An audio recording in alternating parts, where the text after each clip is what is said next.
Hello, everyone. Welcome back to the White Dragon podcast. It's your host, Dion Yamani, and I'm here today with Liv Living Life. She's an incredible motivational person.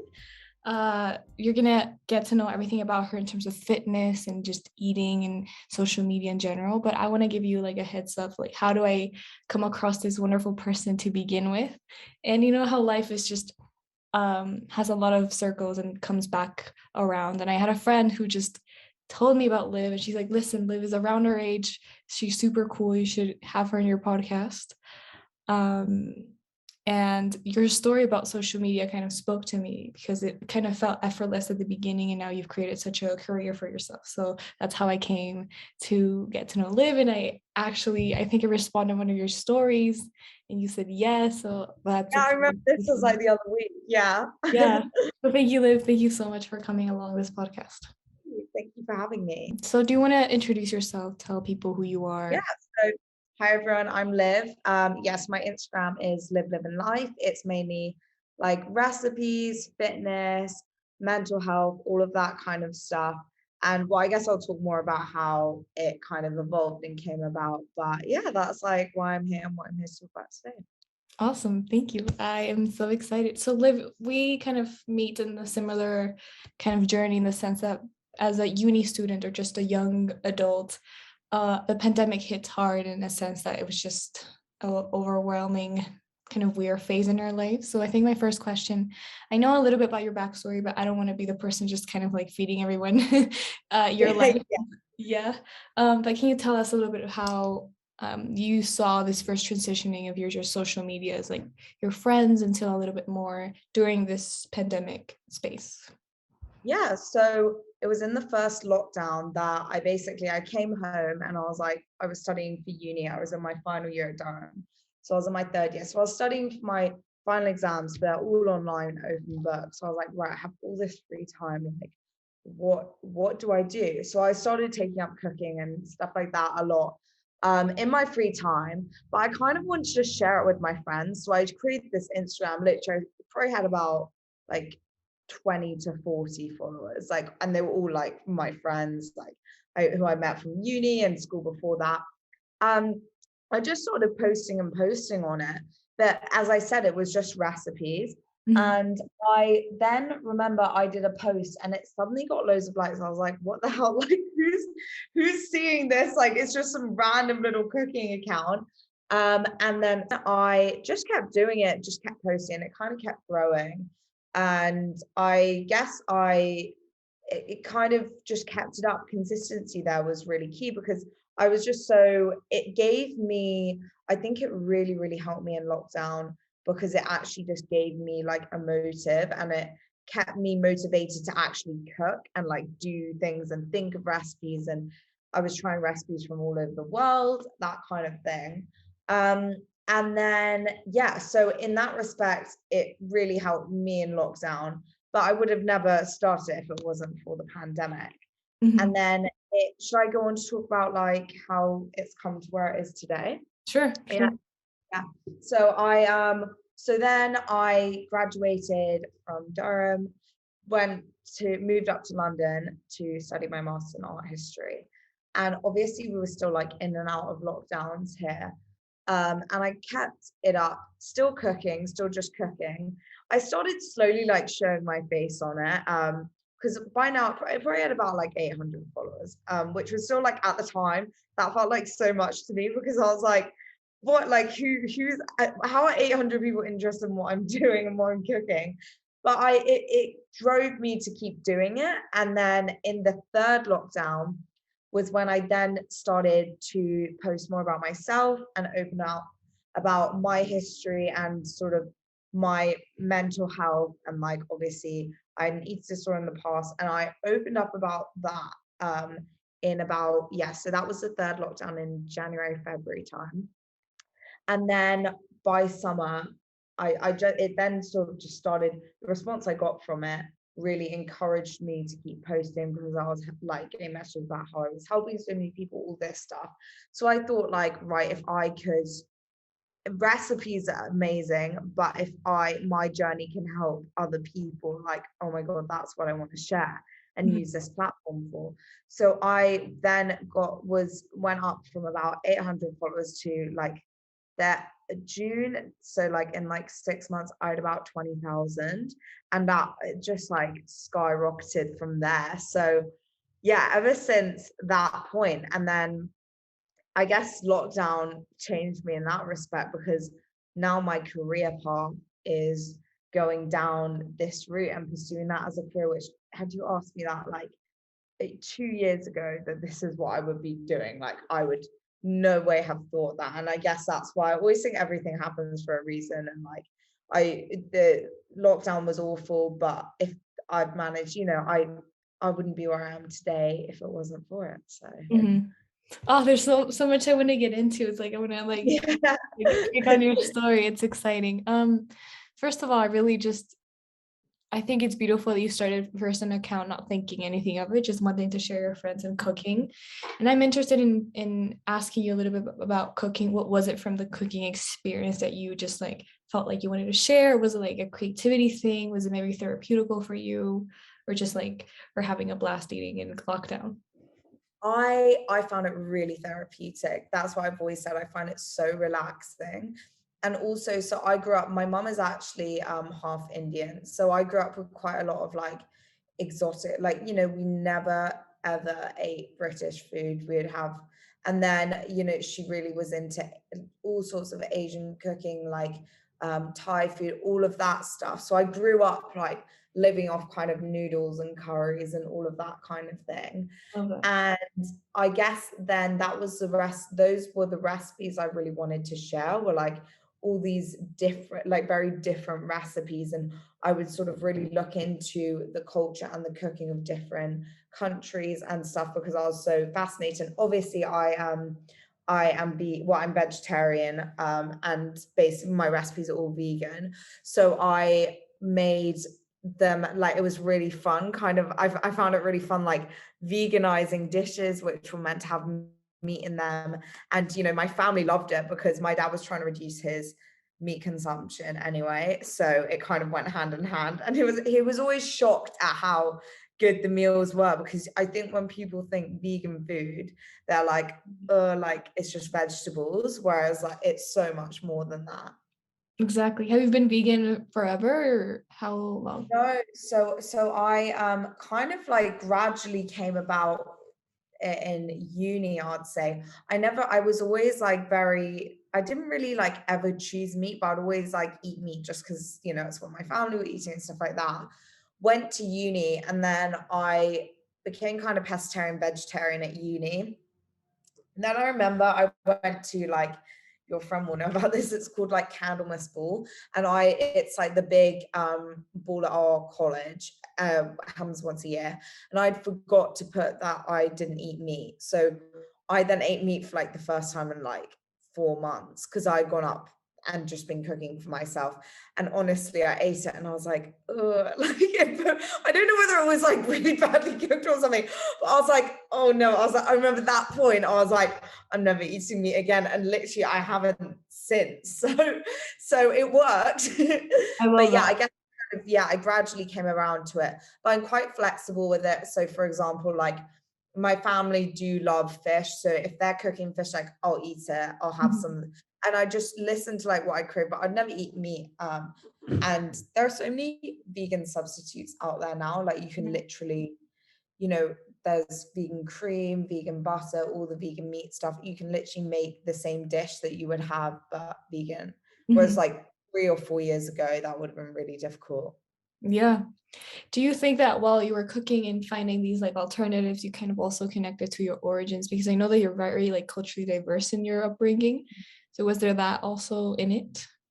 Yeah, I love that. Like, well, I think as well, my mum, with a lot of our family are Indian, so she would like get them recipes off of them, and then she'd like give them to me, and I would again like make them like plant-based, but still tasting the same. I love like authentic recipes. When I was out in Thailand as well, I did like cooking classes out there, and they gave me Oh, like a cookbook. Honestly, it was amazing. Like, I've never found a pad thai to be like it is out there. Like, the food out there is, I would go back just for the food. But they gave me a Oh, cookbook, like that's the awesome. place did that. Yeah, and I mean, you know what? I recreated some of the dishes that they gave me the recipes for, but they just don't taste as good because the ingredients like aren't Right. as fresh from the Right. market. It's like from Tesco. So it's you know. That's awesome, Liz. And how does maybe the gym world kind of merge together with your cooking lifestyle?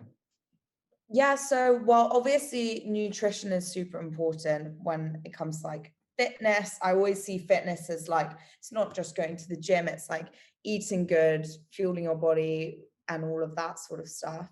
I'd say as actually a vegan in the fitness world, well, I'm not fully a vegan, but like, you know, the majority of stuff I cook. Um, it's like about making high protein dishes as well, because one thing that a lot of like vegans don't get is protein because that's where it comes from your meat. So a lot of the recipes that I posted, and I was starting to post, well, now I do like half and half, obviously, but it's high protein vegan recipes. So like making sure that you basically are getting like all the nutrients and goodness that you get from a, a meat dish in a vegan like curry kind of thing.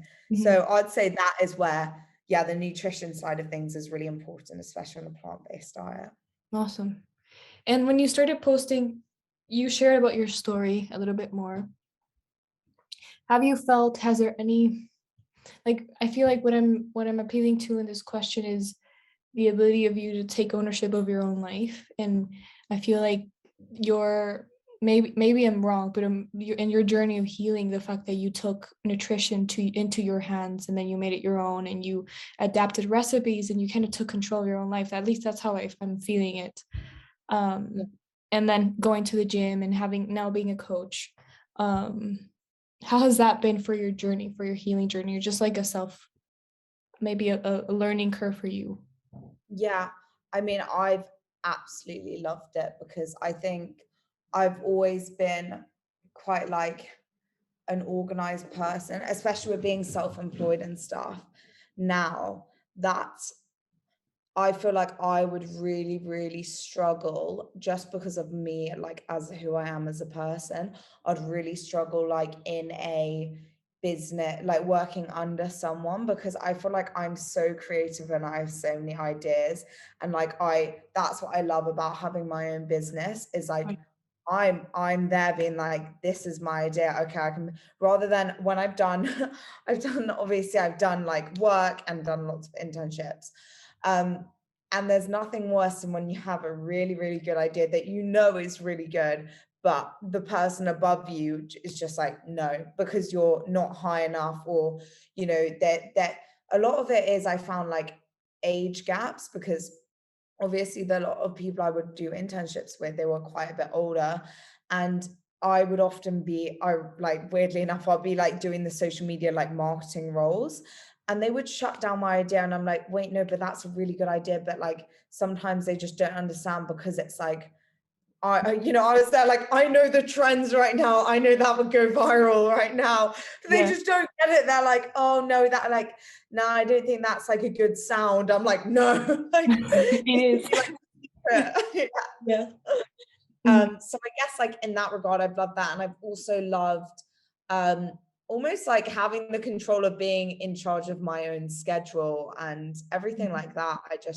I do love self-employed life. My only problem is I'm so hardworking that I have no stop button. Like I think that's, but again, I think that's the reason why that's got me to a place where I can be fully self-employed, because I am quite like Right. determined, committed.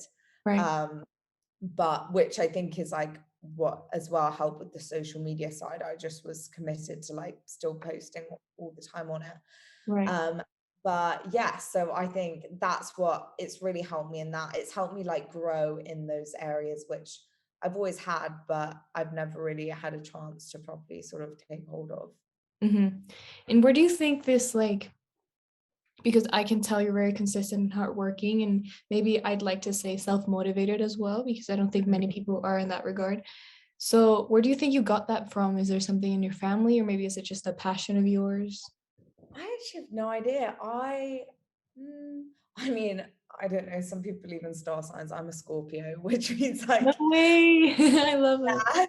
yeah. I'm a rising Scorpio. I do. Yeah. Oh my God, so you probably have the same traits. It means you're like Yeah. basically with Scorpios, I think. God, they get such like a bad rap because it's Yeah. like they're like the jealous ones, but like they're very like determined, and when they set their heart to something, they There's will no get going that. back. Yeah. Yeah, and I've always been like that, and that's why people are always like no star signs, but like when I go through Scorpio, I'm like that explains everything.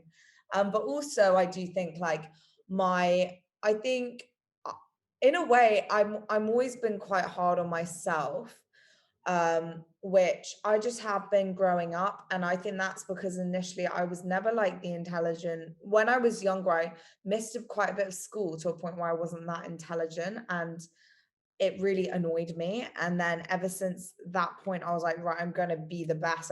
I'm so competitive with myself that I will drive myself to the ground. But then once I get there, like I'm fine, I'm good. Like I then, got into good. I went to 7 minutes, I went to Durham, and then yeah. So I guess I've just ever since I was like 8 years old, 10 years old, Mhm. been just so committed and driven in that regard, and also my star sign. I was just born like this, Yeah, I was. basically. I love this. But I think it's interesting. I feel like if I were to put myself in the shoes of someone who follows you for a long time, and what would someone, maybe a follower of yours, want to know about you? I have a hypothesis that's in regards to mental health and just like not romanticizing every perfect aspect of you, because you're very much motivational and positive, but again, you're also a human being and you have those bad days. So I get, my question would be, have you learned to also maybe deal with how much expectations you have on yourself, because that also can have like this negative effect, maybe burn down, for example, burnout, Yeah, sorry. no, completely. Because again, I think it comes down to like perfectionism as well, and like setting the bar really high for yourself. So I Mm. do think that with a lot of those traits we just discussed, it does come a lot of baggage, because it's like you always want more or better. And I think obviously in my past, that has affected me with like, I then have like developed mental health issues and problems there. But then I've been through those, and now I'm kind of out the other side and been through like therapy and opening up to people and stuff like that. And that has all helped me just accept the imperfections, and just, like for example, last week, to be honest, I had a really bad week, and I just was, and just no reason, but I was like, right, this is mental health week. Like I'm allowed to just take it easy. Like I don't need to push myself to do more work than I have to. And that's okay, because it's like 1 week in the grand scheme. And now I feel so much better for doing that. So I think it's like reminding yourself to take rest and to take time off and away from what you love. Like even if you love doing it, I think that's something I've really, really learned in like how to deal with the bad days. Is like when you have the bad days, like just fully being like, okay, it's a bad day, it's just one day. Because if you don't let yourself accept it, that's when you then get in a really big rut for quite a long period of time, I think, and that's when you burn out. So it's just sort of, giving into almost the warning signs, as it were, that you're heading in that direction, and Right. allowing yourself time off and away. Yeah, absolutely. I totally agree. I feel like also part of my learning curve, and just I feel like I'm a highly motivated person, and I'm also a little impatient. So I like I'll do Oh, I'm so much, exactly the same. and I'll Yeah, just I'm do doing so it all much. now. Yeah. My And parents always would get so annoyed with me for that, because like even stuff like I've been doing up my like bedroom here, and I mhm, just want the stuff, like I have the image of the room in my head. I'm like, right, I'm gonna order everything tonight, even if like, and then it arrives and it's not perfect. yeah, I'm like, yeah, yeah. yeah, I'm also stubborn in that sense. Like if I made up my mind at 10 at night, I have to, like, for example, this is like a very weird example, but like if I want to make pizza or whatever, just as an example, at 10 at night, I know the supermarket's not open, but I just have to find the Yeah, ingredients to do it. Like I can't deal with it's this energy. right. Yeah. Once you have the idea in your head, you're like, I'm getting that. Like, Like, yeah. no matter what. It's I'm literally over. the Yeah. same. And but also like you said, acknowledging and not denying. Like I used to sometimes deny my burnout or just Mm, continue going. And yeah, sometimes the grind, sometimes it's romanticized or it's highly encouraged. And also for me, like I encourage it to myself, So no, I yeah. have to keep on going, um, but it's also good, like you said, something that really hit home was talking about it. Like I, for the longest time, felt that it made me weak. It made me feel very vulnerable. But it's through that vulnerability that you kind of show a light of some other part of yourself, a not so perfect part of yourself, or the things that you kind of are uncomfortable with other people knowing about you. But that's where like so much richness comes from. Exactly. And that's the thing, like, no one is perfect. And I think it took me a while. And I do think personally, I'm still like coming to terms with that fact that I'm not perfect. Like, Yeah. again, the whole thing with the perfectionism, like, I have to be perfect. And it's horrible because it means you like overthink what everyone thinks about you, how you're perceived by other people and stuff like that. Right. And it's realizing, wait, no, like, for so long, I like hid like any anxiety, any issues, like, anything like that because I didn't want people to think I wasn't perfect. But it's like that is so messed up. Like you should be allowed to like, and if you want friends would talk to me about that stuff, I'm like, my God, I wish I could do that. But now I'm fully like open book. And that's why on social media, like I'm like, right, I'm okay, but I'm not great. Like it's being open because I know when other people open up like that to me, it then encourages me to be more able to discuss those kind of things. Right. Right. Let's get a little into your coaching and how that came about in this journey that you, I think we mentioned, I think you started back in 2021 in November, if I'm not mistaken, and how that's been until today. Yeah, so it's been going really well. I mean, it's sort of growing every month. But when I initially remember I told my parents, this was when my Instagram was probably at like 4,000 followers or something. Like, I started gaining followers, but like it wasn't like it is now at all. And I went to my parents and I was like, I want to do something. Like, I want to help other people. I don't, because initially I obviously did my art history degree.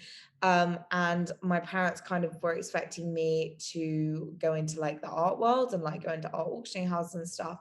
I did a lot of internships and work experience there. And don't get me wrong, I did really enjoy it, but I just didn't, it wasn't something I loved. It felt like a job.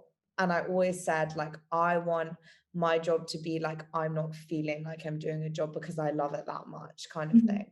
Yeah. So I remember I told my parents this was just before I came back to London, like end of lockdown, so in April.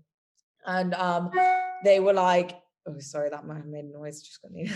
And they were literally like, they just couldn't understand it. But they were like, no, you're not doing that. Like, you're not. And I got so upset. They were like, you're not going to make like enough money off that, all of this kind of thing. And I wanted to do it because I basically had an online coach who completely like healed my relationship with food and exercise and everything in the space of literally 6 months, six Wow. to 8 months. And I was like, wow, like she can do that. That's what I want to do. I was like, I would love to do what she does, like helping people. And also, it's something you're passionate about, like fitness and all of that kind of thing. I was like, that is what I want to do. That is what I'll be happiest. So yeah, so my parents were like, no, you're not doing that. Anyway, I then was like, you know what? I then signed a PT course. I like paid for it all myself, which is quite expensive. I don't think I told my parents at the time because I told them at the time. I was like, yeah, I'm just doing this course, like, because I think it'd be good to just get more of a knowledge in fitness because I'm so into it. But deep down, like, I was like, no, no, Mhm. no, this Right. is my plan. Right. And then summer came around and well, that's my Instagram. I started making like quite a bit of money off Instagram, which was great. But I always wanted to make like a product or service like off the bat when it started to grow. I was like, that's what I want to do, because Instagram is great, but it's quite it's can be very, very good income, but it comes in like 1 month you'll have loads of money coming in, other it's just so You can, unstable because yeah. it depends on like brand deals you get and stuff. So I then remember my dad came up to London at the end of summer, and I was like, look, I told him, he was like, what? Because they were kind of panicking. They were like, what's your plan? You're kind of floating around London, like posting on Instagram, like not really like looking for jobs and stuff. I was like, Floating around London. I yeah, love that expression. It's like you're just levitating. That's what you're doing. literally, I What's was my just daughter like, doing? Exist. yeah. And also like, but also they were, I think they'll find it really hard to grasp like one post I'll do would like make me like such good money. And they were like, how are you like gonna, what are you gonna do? Why are you not applying to jobs, all this stuff? My dad came up and I remember I said to him, I was like, look, I was just like, I know that this will do so well. I was like, I know me as a person, I want to start my own business. Like it's something I would love. Like literally, I love it so much. And I knew I would at the time. And my dad's actually an entrepreneur himself. And he said, he was like, you know what? I think you might be right. I think let's put all your eggs in, you should put all your eggs in that basket and just go for it. And then then I started it up in November and it's been amazing. Like honestly, every single like of my one of my girls I have, they're just so lovely and you like form a friendship, which it just doesn't feel like a job. Like and the progress that they've made already in the space of a few months. And because I've been through all of that, like disordered relationship with eating and food, which quite a fair few of them have been, it makes me so proud because like I've been there and I know like how like freeing it is to be breaking free from stuff like that and healing that relationship that it's the most like giving joy. It's like, I would do it for free. I love it so much. I love that. I definitely can relate with the fact that you can find something. And for example, this podcast for me, I could literally do it forever. And if no one listened to it, I just love this so much. Yeah. Just like my activity. Like my Instagram, that was literally like the Instagram. Like I think I just loved it so much that's why I kept posting and Right. just kept doing it. I was like, I don't really care about followings and stuff. And that's when it grows organically because your Right. content is just like genuine because it's Right. what you post. Definitely. And how has it been to feel a community growing and the fact that people resonate with your story, resonate with showing your imperfections, resonate with, I'd say, just this growth, this overall just wellness in the sense that you can coach someone and help them heal just like you healed yourself. Yeah, it's honestly the most like it's the best thing because number one, you just feel like, as I said, like you form like a friendship, like in this community, because you're all so similar as well. And you've been through the same struggles. And as well, the nicest thing is they're all so lovely. Like if they see my story, know I'm having a bad day, like they'll message me and it's literally like having like a whole new group of friends. And it's like, you almost forget that there's the business relationship side to it. So no, I love it so much. And I remember I had when I like posted about it, I had like 200 people sign up and I was like shocked. Like I was like, oh my God, like wow, what the hell? I almost like didn't back myself enough. And then suddenly I got all of this response.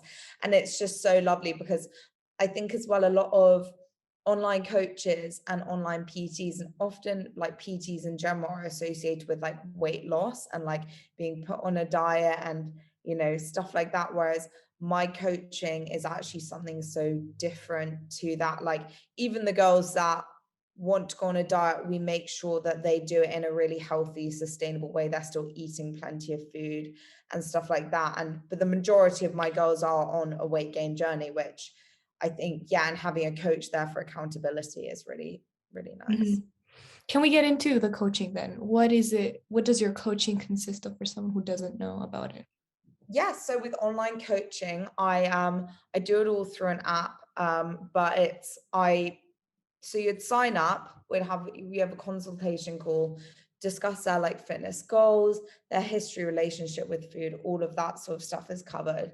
And then they then will get set up, and basically I do it all on my computer, like all the programming. So I do all their programs, which then it's so great because they have this app on their phone, they can just get it, just like automatically goes on the day, I'll program it for like their Tuesday, and then they'll get it up and it will literally have like all the exercises, all like the form videos, everything like that there. And they put in what they're lifting, how many reps they're doing it for. And I then get to see like that. As soon as they finish their workout, like I get notified and I can see what they've lifted. So it's as if I've literally been there. And then through that as well, all the nutrition side of things is done. And then every week they have a check-in, which like today, so yeah, so some are on Tuesday, some on Thursday, some on Wednesday. And they basically just fill out a form like how are they doing, how are they finding it, send in progress photos if they want, just so we can see how they're getting on. And then I'll make like adjustments in terms, obviously, with nutrition and stuff for a lot of the girls wanting to gain weight. Like you have to increase what they're eating.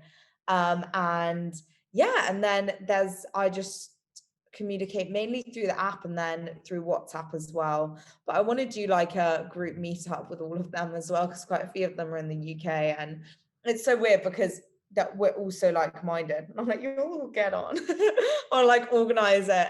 But yeah, it's crazy because it just keeps growing. I don't know when it gets to a point when I think I'm going to have to start employing like someone to do my admin and stuff.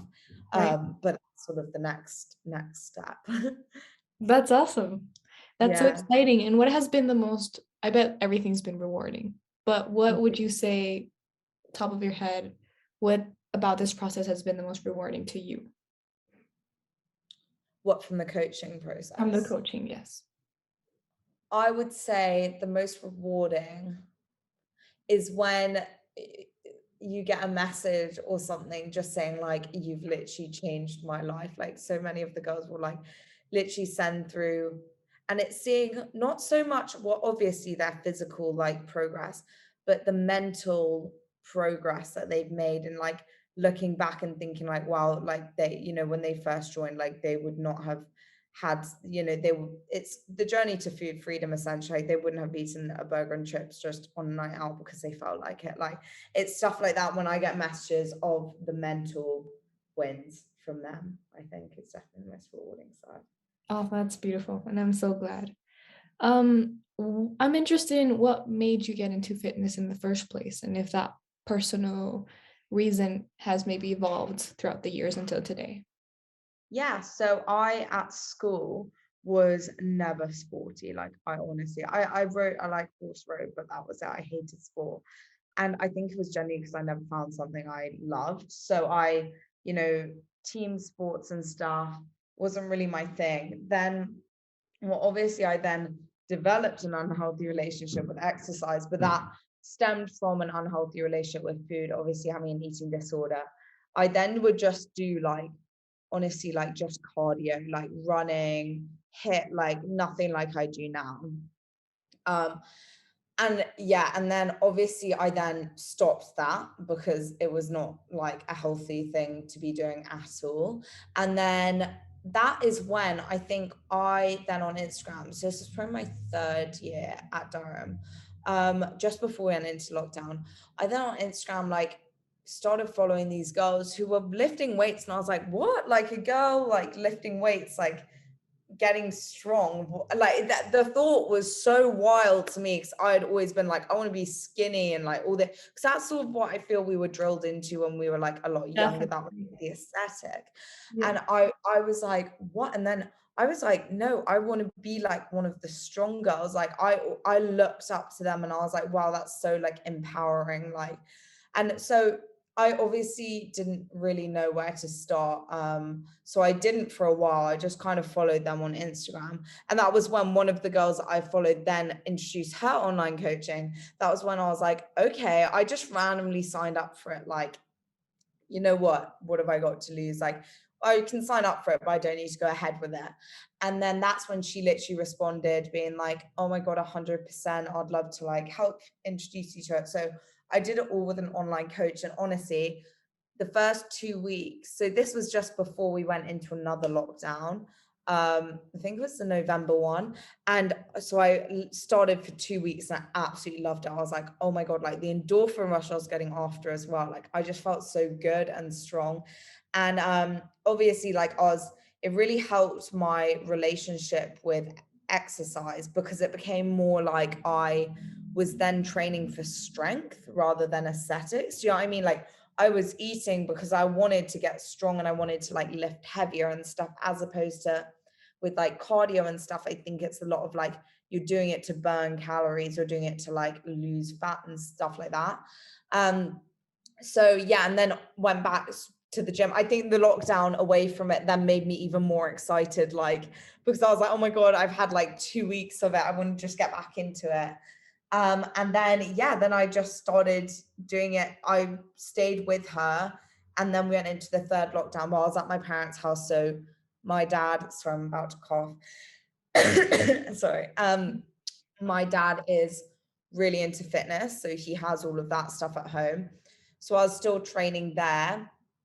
And then I think as well, what really now actually, I think what's changed from then with weight training and all of that stuff is now I have like for all of my friends do it, and it becomes like almost like a social thing as well. Like I just, I think it's number one, I feel so good from it. It's really healed my relationship with exercise because it's educated me in like, no, I need to rest because your muscles need to recover. Like it's not healthy to be doing it 7 times a day. You wouldn't actually get stronger because you'd be preventing muscle growth. And setting strength goals, and just now, yeah, I have my friends at the gym and we all gym together, and all again because I feel like it's a specific type of person, like we all like are so close and all get on so well because we're all so like-minded. And yeah, now I'd just say I do it literally to feel good. Like it makes me feel so good and strong. I love it. I'm so glad too. It's fascinating to see like an evolution and a change in just perspective and awareness also. Liv, I have this one question. I have a thing where I want to start asking people one question, and for the longest time I had one, but now I just finally have come up with another one. Yeah. So this is like you're gonna be the first person in my podcast. Oh, I feel honored. Yeah. And the question is the following. I've been really recently being in tune with the sense of what does it mean for me to live an unapologetic life.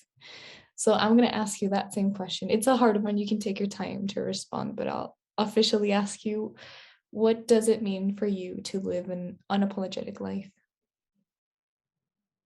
Oh, that is a hard one. Mm-hmm. Can I ask you what you'd say first? Sure, of course. Um, I'd say unapologetic means putting myself first and really I feel it's a muscle. Like every day it's difficult to navigate through social systems and social awarenesses, social media included, but I feel unapologetic for me, it's like strengthening this muscle of what do I want to do today for me. Like it's just living my life on my own terms and really tuning down or just dialing down the sound of whatever external opinions como might be. So I feel like unapologetic is really, it's the constant pursuit of choosing myself first. And if I want to do this, I want to wear this, I want to live my life like this. It's just Yeah, not thinking of anyone else but me. I think that's a really good one. Yeah, I would say my one would probably be kind of similar in the sense that I think it would be taking each day as it comes and not putting so much pressure on yourself because everything will eventually fall into place, and like remind yourself of that. And I think just not putting so much pressure on yourself in terms of social pressure, work pressure, all of that, and just learning to not basically give like care about what anyone else thinks about what you're doing, because that's something I definitely think I got so much of initially when I started doing what I'm doing. Like I remember being so like, oh my God, everyone's gonna think it's cringy, me starting this like page and stuff like that. But I wouldn't be where I am here today now. So never let people's opinions stop you from what you really want to do. I love that. That's such a thing to like remind yourself of. I feel like it's a universal truth that people need it almost like to hammer it down in your head every Yeah, time. literally. Yeah. Liz, it's been a pleasure and an honor to get to know a little bit about your story. Thank you so much for sharing and for coming along this podcast. Oh, thank you so much for having me. I'll have everything on my podcast notes and like show notes for so all your Instagram, all the links will be available for anyone listening. And if you already have reached this far, you can go and DM Liz and tell her like what did you like about this podcast, just overall comments. That would be awesome. Great. Mhm. Perfect. Well, thank you everyone for listening and thank you so much. And we'll see you on the next episode. Bye.